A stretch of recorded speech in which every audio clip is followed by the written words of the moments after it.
বাল্যবিবাহ মাদকাসক্ত বন্ধে এবং দুর্যোগ প্রস্তুতি নিয়ে এক কর্মশালা হয়। এক দিবসীয় এই কর্মশালা হয় বুধবার বিশালগড় নতুন টাউন হলে। বিশালগড় মহকুমা প্রশাসনের উদ্যোগে হয় এই কর্মশালা। সূচনা করেন সিপাহীজলা জেলার অতিরিক্ত জেলা শাসক সুব্রত মজুমদার। এছাড়া উপস্থিত ছিলেন বিশালগড় মহকুমা শাসক রাকেশ চক্রবর্তী, ডিএচ গোয়েল, বিশালগড় মহকুমা পুলিশ আধিকারিক দুলাল চন্দ্র দাস, সিপাহীজলা জেলা শিক্ষা আধিকারিক মলয় ভৌমিক, জেলা সমাজ শিক্ষা আধিকারিক উত্তম কুমার দাস সহ অন্যান্যরা।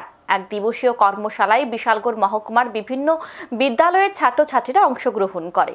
উদ্বোধনী অনুষ্ঠানের শুরু হওয়ার পথে শপথ নেন উপস্থিত অতিথি সহ বিদ্যালয়ের ছাত্রছাত্রীরা। আলোচনায় উঠে আসে বাল্যবিবাহ নেশার রমরমা বন্ধের বিষয়টি। যেটা আমাদের চাইল্ড ম্যারেজ রয়েছে সেটা প্রোটেক্ট করার জন্য মহিলারা কীভাবে অগ্রণী ভূমিকা গ্রহণ করেছেন।